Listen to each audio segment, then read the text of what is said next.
കടുത്ത വേനലിൽ ഏലം കരിഞ്ഞുണങ്ങി ആദായം നഷ്ടപ്പെട്ട കർഷകർ ഇനി നേരിടുക പുനർകൃഷിക്കുള്ള തട്ടയുടെ ക്ഷാമം.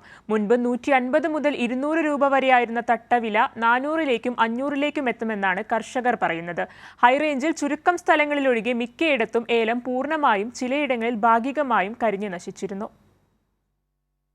ആദായം 2 വർഷത്തേക്ക് പൂർണ്ണമായും ഇല്ലാതായതിനോടൊപ്പം പുനർകൃഷിക്ക് ഏലം തട്ടകൾക്ക് കനത്ത ക്ഷാമവും നേരിടുന്ന സാഹചര്യമാണ് നിലവിലുള്ളത്. ഏലം തട്ട ലഭിച്ചാൽ തന്നെ കനത്ത വില നൽകേണ്ടി വരും. 150 മുതൽ 200 രൂപ വരെ നല്ല ഇനത്തിൽപ്പെട്ട ഒരു ഏലത്തട്ടയ്ക്ക് നിലവിൽ വിലയുണ്ടായിരുന്നു.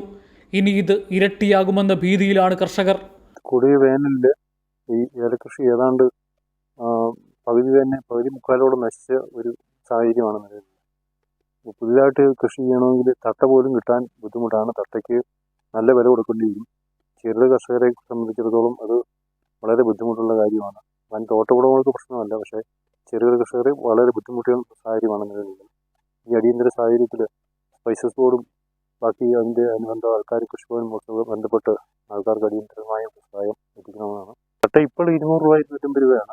അപ്പോൾ ഈ ക്ഷാമം വന്നു കഴിയുമ്പോഴത്തേന് 500 രൂപ വരെയൊക്കെ ആകാനുള്ള സാഹചര്യങ്ങളുണ്ട്.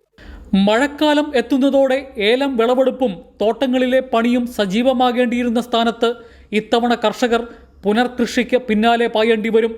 ലോണെടുത്തും കടം വാങ്ങിയും ഏലം കൃഷിയിൽ പ്രതീക്ഷ വച്ചിരുന്നവർ വൻ പ്രതിസന്ധിയിലേക്ക് കൂപ്പുകുത്തിയിരിക്കുകയാണ്. കൃഷി വകുപ്പ് മന്ത്രി അടക്കമുള്ളവരുടെ സന്ദർശനത്തിലും ജനപ്രതിനിധികളുടെ ഇടപെടലുകളിലും പ്രതീക്ഷ വച്ചിരിക്കുകയാണ് കർഷകർ. കൈരളി ന്യൂസ്, ഇടുക്കി.